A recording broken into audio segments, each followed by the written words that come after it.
Hello everyone, welcome back to my YouTube channel. I am Shruti और अपने इस channel पर मैं डिस्कस करती हूँ pregnancy, parenting, child care and everything related to that. तो अगर आप अभी न्यू पेरेंट बने हैं या न्यू पेरेंट्स बनने वाले हैं तो प्लीज़ मेरे चैनल को सब्सक्राइब कीजिए, नोटिफिकेशन बेल को प्रेस कीजिए for new videos daily. Okay. तो आज इस वीडियो में मैं आपके साथ डिस्कस करने वाली हूँ कि अगर आपका बेबी अभी बॉर्न होने वाला है, आपको हॉस्पिटल जाने के लिए बेबी का बैग रेडी करना है, तो आपको बेबी के बैग में क्या क्या रखना चाहिए। सबसे पहली चीज़ मैं आपको बताऊँगी कि आप अपना बैग और बेबी का बैग बिल्कुल अलग अलग रखें। आप सारी चीज़ों को एक में मत रखें। छोटे छोटे बैग छोटा सा अपने लिए लगाइए, बहुत ज़्यादा एक्स्ट्रा सामान रखने की ज़रूरत नहीं है। मैंने ऑलरेडी मॉमी बैग का वीडियो शेयर किया हुआ है अपने चैनल पे, तो प्लीज़ आप उसको चेक कर लीजिए जाके। और आप बेबी के लिए भी एक बैग लगाइए, बिल्कुल भी एक्स्ट्रा चीज़ें मत रखिए। जो चीज़ें ज़रूरी हैं, रिक्वायर्ड है, 2-3 दिन का स्टे होता है हमारा हॉस्पिटल में, तो बस रिक्वायर्ड आइटम्स को ही आप बैग में रखिए। तो सबसे पहली चीज़ जो आपको बैग में, सबसे पहले आप एक अच्छा सा बैग ले लीजिए जिसमें कई सारे सेक्शंस हों, अलग अलग सेग्रीगेशंस बने हों। वैसा एक अच्छा सा डायपर बैग आप परचेस कर लीजिए। देन नेक्स्ट थिंग, जो सबसे पहली चीज़ आपको बेबी के लिए उसमें रखनी है, वो आप बेबी की एक किट ले लीजिए। पूरा एक साथ में भी आता है, आप इंडिविजुअली भी ले सकते हैं, परचेस कर सकते हैं। मैंने पूरा एक किट साथ में अमेजोन से मंगाया था। हिमालय का मैंने किट मंगाया था। मैंने हिमालय के प्रोडक्ट्स ही अपने बेबी पे आज तक यूज़ किए हैं और अभी भी यूज़ कर रही हूँ। डे वन से मैंने हिमालय प्रोडक्ट्स ही यूज़ किए हैं। तो उसमें सारा कुछ होता है, उसमें powder, cream, lotion, shampoo, everything, soap, सब कुछ होता है। सोप वगैरह की ज़रूरत आपको हॉस्पिटल में नहीं पड़ेगी, वहाँ बच्चे को तुरंत नहलाने की ज़रूरत नहीं होती है। जो फर्स्ट बात होती है वो हॉस्पिटल वाले अपनी तरफ से ही प्रोवाइड कराते हैं, तो उसमें आपको सोप वगैरह आप चाहें तो एक्स्ट्रा चीज़ें घर पे ही रख के जा सकते हैं, बाद में आपको घर आके ज़रूरत पड़ेगी।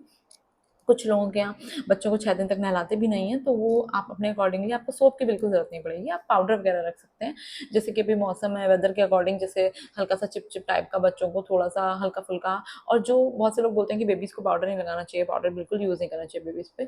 आप बेबीज़ पे पाउडर यूज़ कर सकते हैं, बस आपको प्रिकॉशन ये लेना है कि बेबी के फेस पे कभी भी उड़ के पाउडर नहीं जाना चाहिए। तो आपको कभी भी डायरेक्ट डब्बे से पाउडर बेबी के नहीं लगाना है। आप कॉटन से बेबी के अप्लाई कर सकते हैं पाउडर, या फिर आप हाथ में लेकर करके उसको ऐसे ऐसे रब करके देन आप बेबी की पाउडर अप्लाई कर सकते हैं। अगर आप नेपी नेपी एरिया में पाउडर अप्लाई करते रहेंगे बेबी के, तो वो बहुत ही सही रहता है। तो मैं आपको पर्सनली वो रिकमेंड करूँगी, वो ज़रूरी होता है। तो आप कॉटन से, बहुत ही सॉफ्ट बच्चे की स्किन होती है, बच्चा एकदम न्यू बॉर्न होता है, तो आप कॉटन से अप्लाई कर सकते हैं। Even in hospital, even in my hospital, nurse भी ऐसे ही अप्लाई करती थी, कॉटन से ही बेबी के वो अप्लाई करती थी। हॉस्पिटल स्पंज बाथ बेबी को दिया जाता था, एंड देन वो कॉटन से ही उसके पाउडर अप्लाई करके उसको नैपी या डायपर जो भी आप चाहें पहना सकते हैं।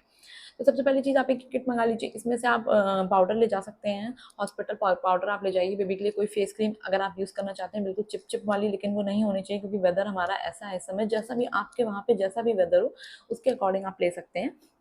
देन आप ये चीज़ें आप उसमें से बच्चे के लिए रख सकते हैं। आप लोशन चाहें तो आप रख सकते हैं, वैसे रिकमेंडेड नहीं। बहुत ज़्यादा प्रोडक्ट्स बेबी के आपको बाद में ज़रूरत पड़ेगी, जब आप घर आएंगे धीरे धीरे। आपका बेबी जब डेली, अगर आपको उसको रूटीन में नहलाना है, जैसे समर्स हैं, या फिर अगर आपको जब भी उसको स्पंज बात कराना है, तो क्लीनलीनेस पे ध्यान देना बहुत ज़्यादा ज़रूरी है। समर्स में तो बहुत ही रिक्वायर्ड है। देन आपको इन चीज़ों की ज़रूरत पड़ सकती है, तो ये किट आपकी फर्दर काम आएगी। तो आप एक किट ऑर्डर कर सकते हैं, उसमें से आप पाउडर एंड कुछ हैंडी चीज़ें आप ले जा सकते हैं बच्चे के लिए।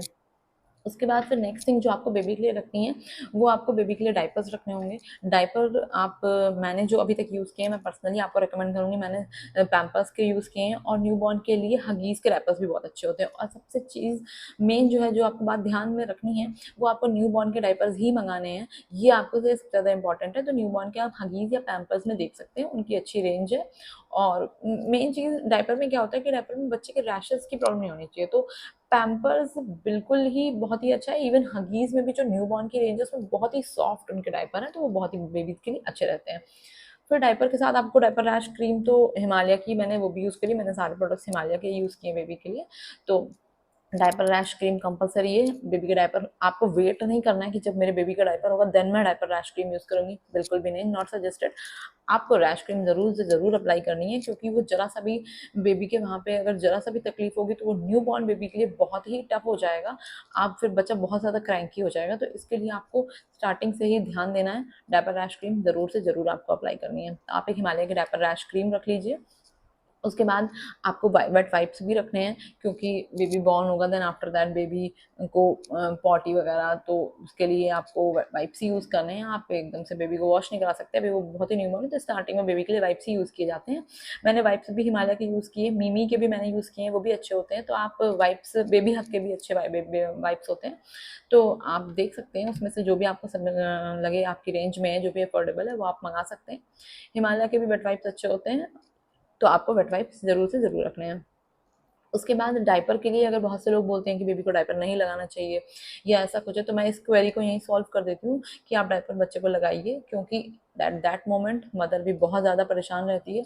कोई नहीं पूछता कि मदर ने प्रॉपर स्लीप ली है कि नहीं ली है, तो उतना ही करें जितने में हम मेंटली बिल्कुल फ्रस्ट्रेटेड ना फील करें, क्योंकि एट दैट मोमेंट आप जब आपका जब बेबी आएगा, तो वो एक्साइटमेंट और वो फ्रस्ट्रेशन साथ में आता है। तो क्योंकि वो नींद एंड ऑल डिस्टर्बेंस होता है, तो आप घर पे भी आकर के, मैंने तो बेबी के लिए डायपर यूज़ किया था, तो आप डायपर डायपर फ्री रखना भी बेबी को बहुत ही ज़्यादा इंपॉर्टेंट है। डे वन से ही आप एक हैबिट बना लीजिए, अपनी भी एंड बेबी की भी, कि डायपर पहनाने से पहले आप रैश क्रीम ज़रूर से ज़रूर अप्लाई करेंगी। एंड सेकेंड थिंग इज़ कि आप बेबी को डायपर फ्री भी ज़रूर रखेंगी। हर वक्त डायपर नहीं पहना के रखना है, पर ऐसा बिल्कुल भी नहीं। लोग कहते हैं रात को डायपर पहनाना चाहिए कि नहीं पहनाना चाहिए। बहुत सारे ऐसे क्वेश्चंस मेरे पास इंस्टाग्राम पे भी लोग मुझे भेजते रहते हैं, क्वेश्चन करते रहते हैं, डीएम भेजते रहते हैं कि बेबी को रात में डायपर पहनाएं कि ना पहनाएं, वो सही होता है। Absolutely safe until unless mother को बिल्कुल अलर्ट रहना है, एक्टिव रहना है। जैसे केयर होता है, जैसे हम अपने स्किन की केयर करते हैं, अगर आप प्रॉपर किसी भी चीज़ में केयर करेंगे, तो वो अच्छे से आप उसको मैनेज कर ले जाएंगे। पर अगर आप लापरवाही करेंगे, तो फिर वो बच्चे के लिए दिक्कत बढ़ जाएगी। तो ऐसा नहीं डायपर पहना के छोड़ दिया, नहीं, टाइमली आपको डायपर चेंज करना है, प्लस आपको डायपर फ्री भी बेबी को रखना है, उसको फ्री भी फील कराना है। आपको रैश क्रीम जरूर अप्लाई करनी है, आपको पाउडर जरूर अप्लाई करना है। इन सारी चीज़ों में आप ध्यान देंगे, तो आराम से आप डायपर बेबी को पहना सकते हैं, कोई दिक्कत नहीं है। और जैसा मैंने बताया कि only and only Pampers and Huggies he newborn की रेंज में बेस्ट डायपर्स होते हैं, तो आप उसमें से ही लीजिए, तो वही आपके लिए सबसे बेस्ट रहेगा। देन आप छोटी छोटी चीज़ों में बेबी के लिए, अगर आप मस्कीटो वगैरह, जैसे आजकल थोड़ा सा बारिश होती है तो मच्छर वगैरह की प्रॉब्लम क्रिएट हो जाती है, अपने लिए भी, ये आपके लिए भी हेल्प करेगा। तो आप चाहे तो एक रोल ऑन आता है, वो कपड़ों वाला रोल ऑन होता है, आप वो रख सकते हैं, और कपड़ों पे बेबी के आप जस्ट रोल कर देंगे, वो हो जाएगा। अदरवाइज अगर आप बिल्कुल भी ऐसा कुछ नहीं यूज़ करना चाहते हैं प्रोडक्ट, देन आप एक मच्छरदानी मस्कीटो नेट टाइप का बेबी का आता है, तो उस वो बैग जैसा होता है, उसमें ऊपर से जिप लगी होती है, तो उसमें आप बंद कर देंगे, तो बेबी आराम से उसमें सोता रहता है पीसफुली। तो पर वो इसलिए रोल ऑन मैं इसलिए आपको रिकमेंड कर रही हूँ, क्योंकि जब आप बेबी को बाहर लेंगे, मतलब हर वक्त तो वो सोता नहीं रहेगा, तो कभी जगेगा, कभी आपने अपनी गोद में ले रखा है, वो रोल ऑन कपड़े पे अप्लाई कर देंगे आप, तो वो उससे मस्कीटो की कोई प्रॉब्लम नहीं होती है। और बहुत ही ध्यान देने की जरूरत है बारिश के मौसम में, स्पेशली जैसे यहाँ पर रेनी सीजन है इस टाइम, तो बहुत ही ज़्यादा, अगर आपकी डिलीवरी अभी अगस्त सितंबर अक्टूबर ये सब बारिश के रेनी सीजन रहता है, तो उसमें आपको बहुत ज़्यादा ध्यान देना है, मच्छर से बच्चे को ज़रूर से ज़रूर बचाना है। देन नेक्स्ट थिंग जो आपको अपने बैग में रखनी है, वो छोटी चीज़ों में आप नेल कटर रख सकते हैं, उसमें एक सीजर नेल कटर सेट आता है, वो ज़रूर आप ले लीजिए। ये सब चीज़ें आपको फ्यूचर फर्दर भी, मतलब आपको ज़रूरत पड़नी ही पड़नी है, आपको ये चीज़ें मंगानी ही पड़ेंगी। तो नेल कटर में जैसे बच्चे कहते हैं, बच्चे तुरंत तुरंत पैदा होते हैं, उनके नेल्स बहुत बड़े बड़े होते हैं, और वो ज़रूर से ज़रूर आपके बेबी के आप चेक करेंगे, नेल्स ज़रूर बड़े होंगे। उसके बाद वो इधर उधर अपने हाथ, बच्चे ऐसे फ्लैप भी करते रहते हैं, क्योंकि वो पेट में टमी में एकदम ऐसे बंधे हुए रहते हैं, तो वो ऐसे ऐसे अपने हाथ को फ्लैप करते हैं, कभी अपने इधर उधर मार लेते हैं। उनकी स्किन इतनी सेंसिटिव होती है कि तुरंत ब्लड आ जाता है, तो फॉर दैट रीजन कहते हैं कि नेल कटर आप एक रख लीजिए। बेबी नेल कटर अलग से आता है, उसमें उससे इजीली आप नेल्स कट कर सकते हैं। अगर आपको सीजर आप प्रेफर करते हैं, तो आप सीजर भी मंगा सकते हैं, पूरा सेट भी आता है, तो आप अपने अकॉर्डिंग अमेजोन से ऑर्डर कर सकते हैं। द नेक्स्ट थिंग, आप जैसे कॉटन बड से, मैंने वो कॉटन बड से मैंने बताया पाउडर अप्लाई करने के लिए, वैसे आप कॉटन के जो वो ईयरबड्स जो आते हैं, वो भी ज़रूर रख लीजिए। कुछ कहीं कुछ क्लीनिंग कुछ आपको लगे, वो बहुत ही मतलब सॉफ्टली वो चीज़ों को क्लीन करता है, ऐसा नहीं कहीं से आप अपनी उंगली से, बिल्कुल भी नहीं। बहुत ही आपको सावधानी रखनी होगी, बच्चे के लिए बहुत ज़्यादा जर्म्स प्रोटेक्टिव रहना होगा, तो कहीं पर भी आप अपनी उंगली से या किसी कपड़े से बिल्कुल नहीं, आप कॉटन ईयरबड्स को यूज़ कर सकते हैं। तो आप रख लीजिए, एक डब्बे में कॉटन बड्स एंड ईयरबड्स डाल के छोटे से बॉक्स में आप रख लीजिए, सफिशियंट है वो उतना आपके लिए। और ईयरबड्स, सॉरी कॉटन बड्स, जैसे मैंने आपको मदर के, जब मैंने मदर का बैग बताया था, उसमें भी मैंने आपको बताया था कॉटन बड्स मदर के लिए भी यूजफुल होती है, वो आपके भी काम आ सकती है। Same goes with the wet wipes, जो वेट वाइप्स हैं आप बेबी के लिए रखना है, वो आपके लिए आप फेस वाइप की तरह भी यूज कर सकते हैं। कभी आपको लगे जैसे गर्मी है ना, तो आप उससे अपना फेस भी वाइप कर सकते हैं। उसके अलावा नेक्स्ट थिंग है आपका, जो आपको अपने बैग में रखना है, ये छोटी छोटी चीज़ें हो गई, ये सारा आप एक अलग से पाउच बना के रख सकते हैं बच्चे का, जैसे नील कटर वगैरह। कॉम्ब वगैरह की जरूरत आपको वहाँ पे बिल्कुल नहीं पड़ेगी, पर आपको परचेस करना पड़ेगा कॉम्ब, तुरंत 2-3 दिन बाद बच्चे का कंघी करने की कोई ज़रूरत नहीं पड़ती है, तो ये इसको ले जाने की ज़रूरत नहीं है आपको। उसके बाद जो आपको नेक्स्ट चीज़ बच्चे के लिए रखनी है, वो आपको बच्चे के लिए रखना है एक स्वेटर क्लॉथ। स्वेटर क्लॉथ बच्चे के लिए बहुत ज़रूरी होता है, स्वेटर ज़रूर करें बच्चे को, वो अच्छे से कंफर्टेबली पीसफुली बच्चा उसमें सोता है, एकदम ऐसे अच्छे से टाइटली उसको लपेट दें। और वो जो बटन्स वाले आते हैं वो मैं बिल्कुल भी रिकमेंड नहीं करूँगी, जिसमें बटन लगी रहती है, बस इधर से फोल्ड किया, उधर से और बटन लगा दी, वो मतलब अच्छे नहीं होते हैं, उसमें बच्चा टाइट नहीं हो पाता। जब आप बटन लगाएंगे उसके बाद वो लूज हो जाएगा, वो उससे देखने में लगता है, जब आपका बेबी उसके अंदर आएगा तो वो उसमें एकदम अच्छे से नहीं रैप हो पाएगा।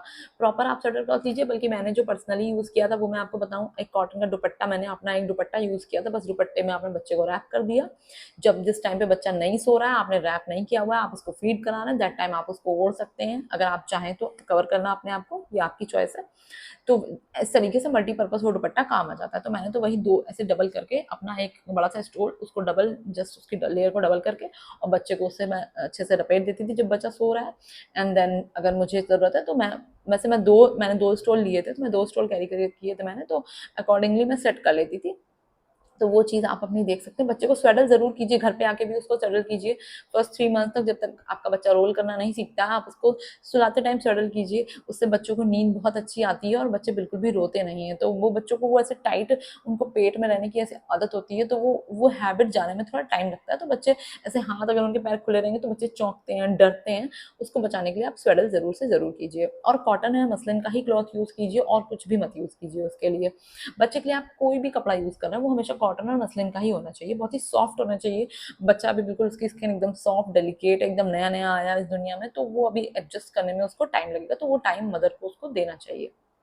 द नेक्स्ट थिंग जो आप रखेंगे बच्चे के लिए, ब्लैंकेट रखिए। अगर समर्स आपका वेदर जैसा भी आपके मौसम है, जैसा भी आपको लग रहा है गर्मी टाइप का, तो मतलब समर से टाइप का है, तो आप कॉटन के भी ब्लैंकेट आते हैं। और अगर विंटर टाइप का है तो फिर वो विंटर वाले ब्लैंकेट आपको लेने होंगे। समर्स में आते हैं, उसमें सर में बच्चे के लिए कैप टाइप का वो बना रहता है, तो उसमें उसका सर ऐसे डाल के आप उसको ऐसे रैप कर सकते हैं। ब्लैंकेट ज़रूर लीजिए बच्चे के लिए, कैसा भी मौसम हो, बच्चे के लिए ठंड ही है, आपको बचा के रखना है। और वो बच्चे को लपेटना कहते हैं बहुत ज़रूरी होता है, तो वो उसके लिए आप ज़रूर से ज़रूर ध्यान दीजिए। बच्चे के हाथ पैर एकदम पैक्ड होने चाहिए, तो उसके लिए आप ब्लैंकेट ज़रूर से ज़रूर लीजिए। Sweater cloth and blanket is must.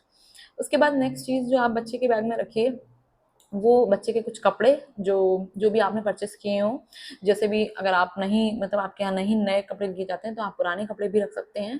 पुराने कपड़ों में भी जो भी, मतलब आप जिस टाइप के, पर वो कपड़े सॉफ्ट होने चाहिए, और ज़्यादा, बहुत ज़्यादा नहीं। वो जो रोम्पर्स टाइप के आते हैं, वनसीज आते हैं, वो बहुत ही अच्छे होते हैं। वनसीज में पूरा सॉक्स भी लगा रहता है बच्चे के लिए, उसके बाद हाथ खुले रहते हैं, तो वो उस टाइप के, वो फ्रंट ओपन, जो आपको मेन चीज़ ध्यान देना, वो फ्रंट ओपन होना चाहिए, सामने से बटन होना चाहिए बच्चे के कपड़े में। क्योंकि वो नेवल पे जो उसके वो क्लिप रहती है, जो कॉर्ड रहती है मदर और बेबी के बीच में, उसको कट करके क्लिप कर देते हैं जो डॉक्टर्स, तो वो उसको सूखने में थोड़ा टाइम लगता है। वो ऑटोमेटिकली अपने आप ही सूख के गिर जाएगा, तो आपको उसमें कुछ भी करना नहीं है, बट किसी तरीके से भी आपको उसको इरिटेट भी नहीं करना है, तो आपको उसको ज़्यादा टच नहीं करना है।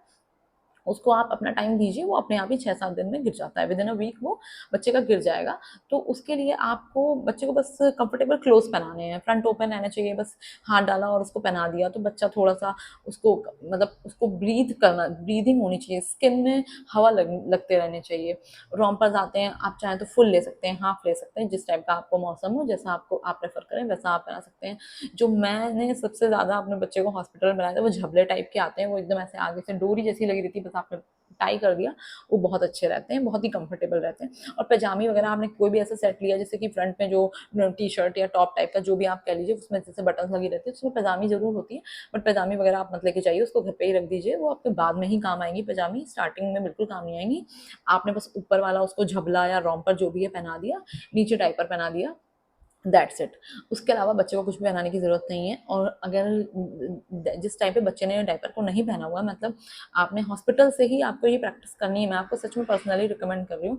जिस टाइम बच्चे ने डायपर नहीं पहना, आप कुछ लंगोट या तो बनवा लीजिए, अगर आपके मतलब घर में कोई बना सकता है, मदर इन लॉ वगैरह कोई आपकी मदर्स बना सकती हैं तो बनवा लीजिए।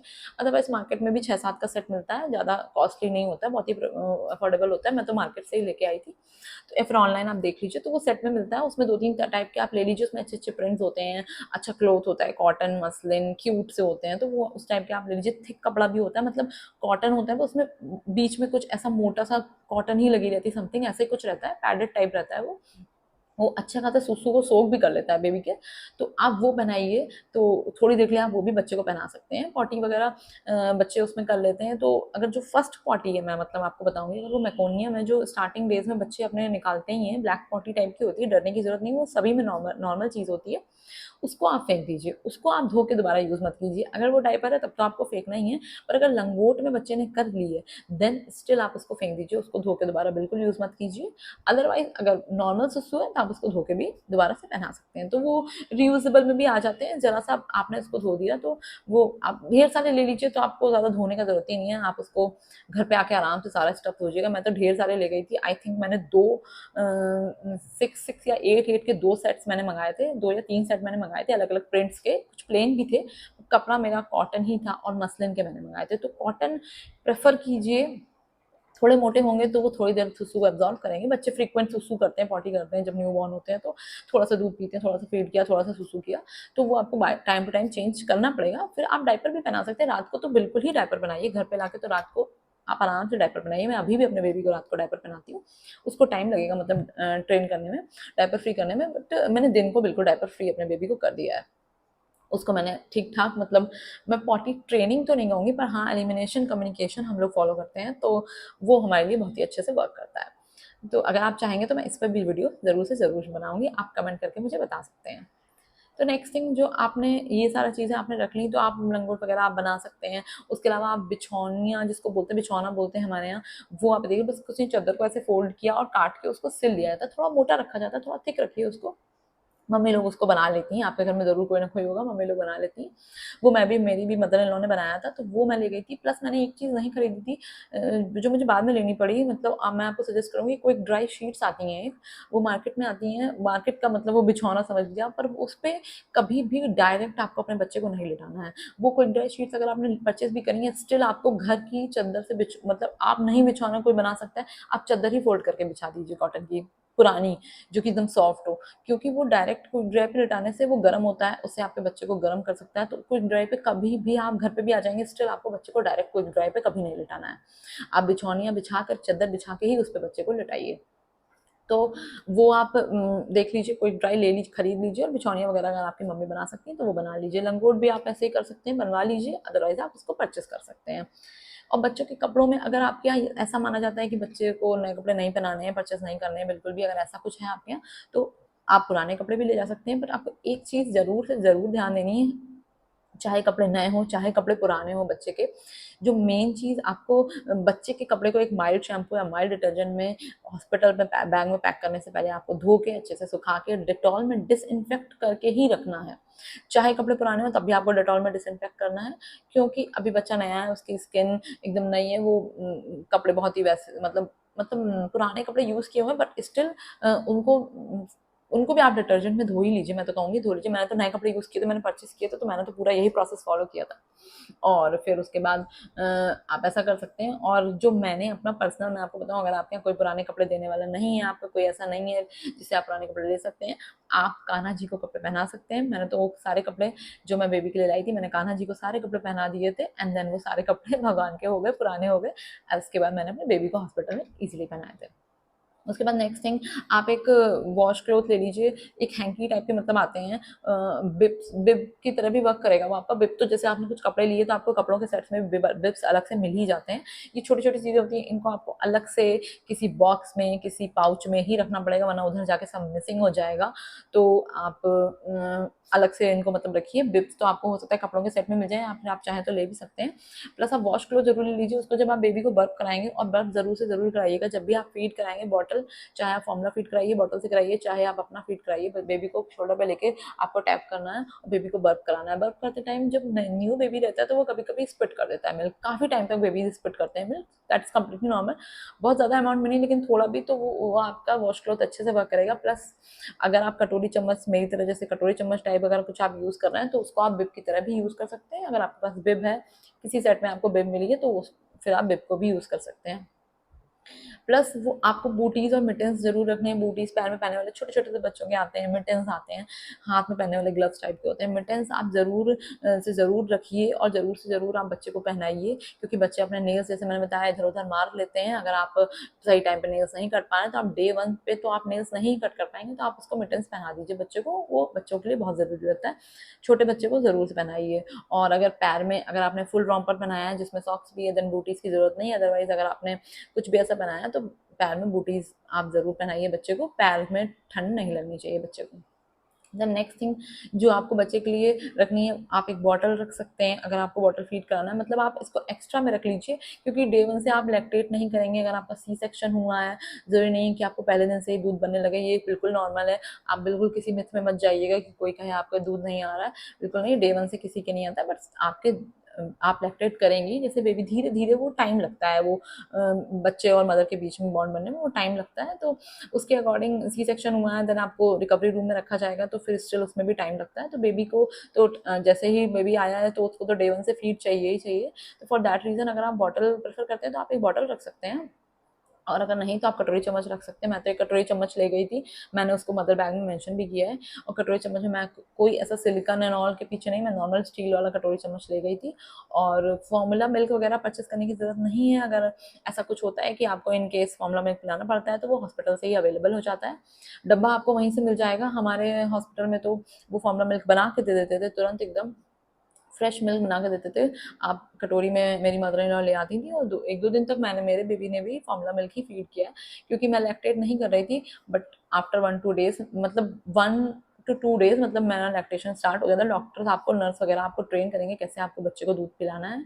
उसके बाद मैं अपने बच्चे को दूध पिलाने लगी थी। तो वो ये सब चीज़ें एक्स्ट्रा में होती हैं, ज़रूरत नहीं होती, बट स्टिल आप रख लीजिए, क्योंकि इन केस अगर आपको ज़रूरत पड़ गई तो फिर आपको इधर-उधर परेशान नहीं होना पड़ेगा।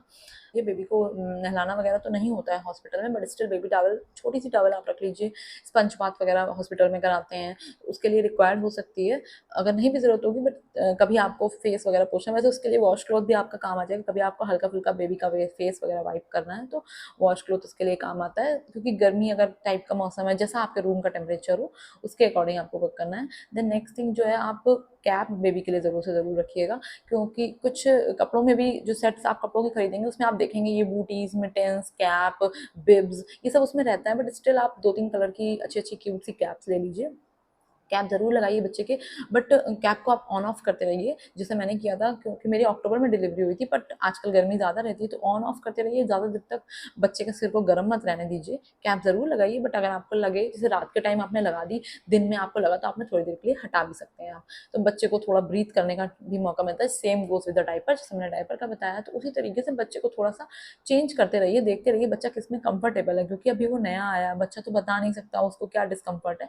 तो मदर को आप चेक करते रहिए उसको क्या चाहिए।